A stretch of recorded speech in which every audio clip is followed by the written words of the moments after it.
Ate anlambo ame au ladona kafo ni au ka don kibaro wati silinye au belajete tokola mi labelendo radio Sabar FM ale kuna foni ni jekulu fe abna lese mami fe ode smisi gute amba fo au belajete ma au bisimla don kibaro ale keneka radio kena sababu nyuma radio Sabar kena sababu nyuma mai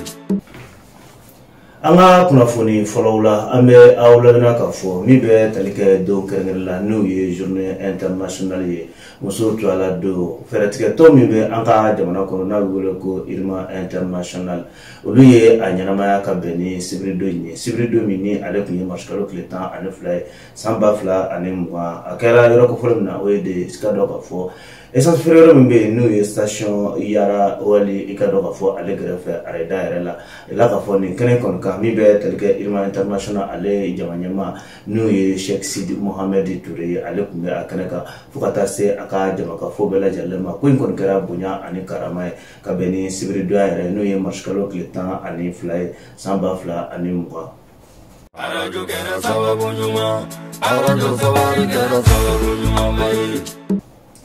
ni amura urawla ame awladana ka fo anga balontana koroba mimbe anga jamana kono ni uye sedukete mawya doni seduble akoni rala ka fo seduble re aleye kado ka fo mimbe teleke bie baduru nyona bonyongo kasoko tire mi ye kadi jenu bela jalema jenu munumbe Bamako district konana ale commune woro bela jale konana mi bisa ka sawye jenu nunu bisa kata anga dolatana nunu katuko koroma do chuba mina kaira ka fo mimbe teleke ale mimbe telke Qatar balota mi kan Qatar jamana kan ni obetelke kudemonu mi kan Qatar jamana kan samba fla anemwa anefla konana wale retour konana Mali ane Tunisie ni nyache o bara mi flene ni o bolodara kabla mi ye marshalo clé mwa ane durula avec stade 26 marche konana siruble balota na korodo anga jamana konana no mami do na ya che sirikatu Mali yere ale kon anga na chogo shubela dilla mi be telke 5000 bi mi be telke fédération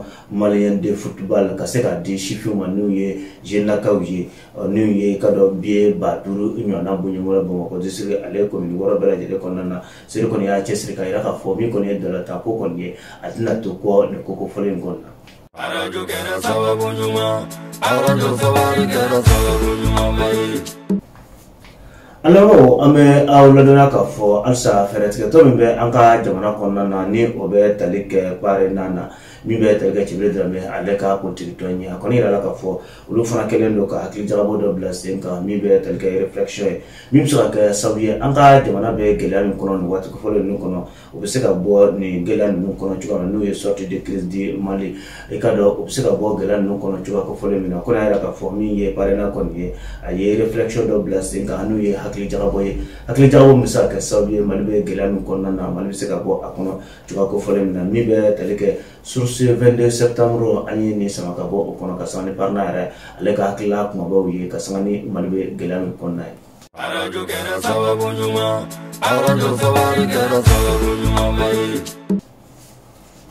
ni ambura urawla ame awladana ka fo minye kardo ye ni obena marshalo kletan ane sabama samba fla ane mwa ane fla darsaram ko feno ayala ka fo energie soba mimbe ni uye central mimbe energie ra to ala komi ye kado tasma mena do o kon kra ni roko fole ni rela fitrite no ko kado safo konnana akoni ra ka fo ni wale mi kon flene akon kra wale chejuye mine chama kon ni ye dega material chama yo kon kra ni roko fole nuna mi tasma fala na wele ko sakar pompe ulu chama kon ye kene soro kon sera ka tasma kon ni ka afa ngami ye ka ira ka fo ko ma kon tura ala o kon ma fo ka sanani kuna fo folo kon ye anema jogana fo fo kuna fo ngalo kon na fo ni kuna fo ni bakurba ye mi ma soro ko fa no ke wala fenye kati au beleje de arajo kena sababu nyuma arajo Sabar kena sababu nyuma mai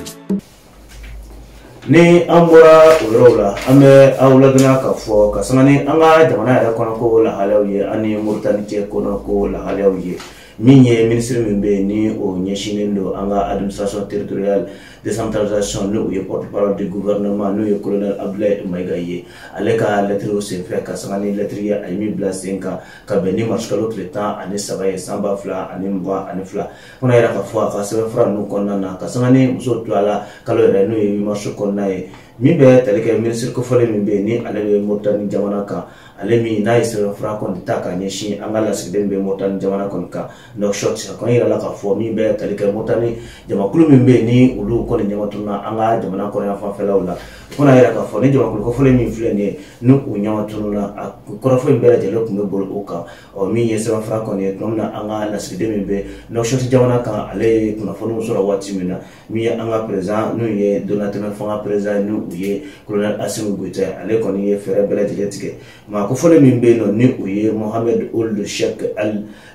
Ghazouani ye ale kɔni délégation wele kelen teliyala an ka jamana kɔnɔna na ka kunda Moritani jamana kan n'u ye Nouakchott ye n'u ye Moritani faaba yɛrɛ kɔnɔna ye a kɔni yirala k'a fɔ nin délégation min kɔni taara Nouakchott kaw fɛ yen nɔ u kunbɛnna ni bonya ani karama kɔni ye nka min ye kuma falen-falen kɔni ye o kɔni kɛra tile 2 ɲɔgɔnna bɔɲɔgɔnko tile 10 n'u ye min ye marsikalo tile 11 ka taa bila marsikalo tile 12 la san 2022 kɔnɔna na kɔnɔ yɛrɛ k'a fɔ ni maa kofɔlen min kɔni filɛ nin ye ni olu tununna an ka jamana yɛrɛ dancɛ ninnu kɔnɔna na ani Moritani yɛrɛ furancɛ ninnu kɔnɔna nka min ye tununi kɔni a kɛra Mali dugumakolo sanfɛ u na fɛɛrɛ ni dabali bɛɛ lajɛlen kɔni tigɛ min ye yeelen kɔni ye ka se ka mɛnɛ min bɛ se ka kɛ sababu ye maa min kɛra sababu ye ani ko min kɛra sababu ye ni maa kofɔlen ninnu tununna ka se ka yeelen kɔni mɛnɛ a yɔrɔ kɔni na min bɛ tali kɛ an ka jamana gouvernement yɛrɛ kɔni na sa u ye foli ni waleɲuman dɔ kɛ ka ɲɛsin min ye Nouakchott n'o ye Moritani gouvernement u kɔni y'u fo k'u waleɲuman dɔn labɛnliko ɲuman na k'u fo k'u waleɲuman dɔn kunbɛnliko ɲuman na ni u bɛ tali kɛ la République islamique de Mauritanie